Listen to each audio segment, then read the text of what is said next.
निवडणूक आयोगाच्या विरोधामध्ये मनसे आणि ठाकरे गट महाविकास आघाडी एकत्र येताना दिसून येते। राज्यामध्ये निवडणूक आयोगाच्या मतदार यादीवरून सध्या राजकारण तापले दिसून येते। मी नवी मुंबई शहरामध्ये आहे। सकाळच्या वेळेला नवी मुंबईकर मॉर्निंग वॉक करायला येत असतात।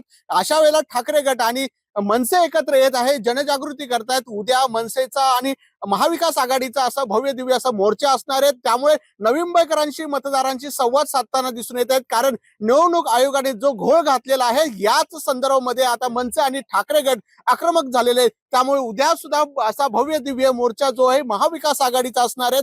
आणि आपण सगळेच इथे मॉर्निंग वॉकला जे आहेत नवी मुंबईकर आहेत त्यांच्याशी गजानन काळे असतील किंवा ठाकरे गटाचे जे जिल्हाध्यक्ष ते संपर्क साधतायत। उद्या भव्य दिव्य मोर्चाला तुम्ही आलं पाहिजे, याच दृष्टीने जनजागृती करण्याचं काम जे आहे महाविकास आघाडीकडून केलेलं आहे। आपल्यासोबत मनसेचे नेते गजानन सर आहेत। सर, मोर्चाचं नियोजन करतायत, मॉर्निंग वॉक मुंबईकरांशी नवी मुंबईकरांशी संवाद साधतायत।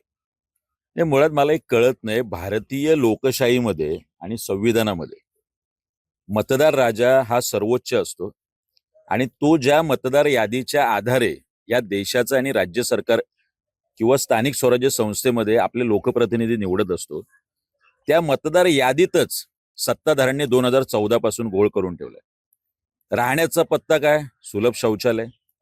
पाम बीच रोडवर 250 मतदार सापडतात।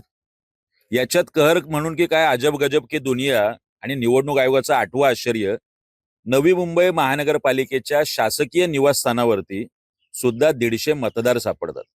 हा सगळा घोर सातत्याने महाराष्ट्र नवनिर्माण सेना असेल, शिवसेना असेल, महाविकास आघाडीचे सगळे घटक पक्ष ओरडून ओरडून सांगतायत। मात्र ही मतदार यादी शुद्धीकरण करणं, स्वच्छ करण्याचं काम निवडणूक आयोगाकडून होत नाहीये।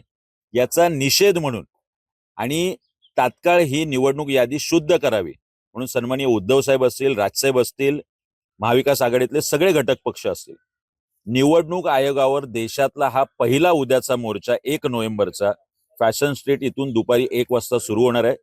त्या मोर्चाचं आव्हान करायला आम्ही सगळे शिवसेना, महाराष्ट्र नवनिर्माण सेना, आमचे सर्व सहकारी कार्यकर्ते, शिवसेनेचे प्रकाश पाटील साहेब असतील, त्यांचे सर्व सहकारी प्रकाश पाटील सर आहेत, तुम्ही सुद्धा मोर्चामध्ये सहभागी झालेले आहेत। हा सर, आज शिवसेना उद्धव बाळासाहेब ठाकरे पक्षाच्या त्याचप्रमाणे महाराष्ट्र नवनिर्माण सेनेचे सर्व आमचे सहकारी गजानन काळे साहेब असतील, त्यांचे सर्व सहकारी मोठ्या संख्येने नवी मुंबईतील जनतेला आम्ही आवाहन करण्यासाठी आलेलो आहे की उद्याचा जो मोर्चा आहे तो भूतो ना भविष्य अशा प्रकारे झाला पाहिजे आणि खरोखर ज्या ठिकाणी अन्याय होत असेल त्या अन्यायाच्या विरोधात लढण्याचं काम शिवसेना उद्धव बाळासाहेब ठाकरे पक्ष आणि महाराष्ट्र नवनिर्माण सेना हे करत आहे। आपण पाहिलं मनसे आणि ठाकरे गटाचे सगळे नेते जे आहेत नवी मुंबई शहरातले सगळे मॉर्निंग वॉक साठी जे नवी मुंबईकरांशी संवाद साधताना दिसून येत आहेत। नवी मुंबईमधून सुद्धा मोठ्या संख्येने ठाकरे गट आणि मनसेचे नेते उद्या मोर्चासाठी दाखल होणार आहेत। कॅमेरामॅन ज्ञानेश्वर बागडेसह विकास मिरगणे, साम टीव्ही, नवी मुंबई।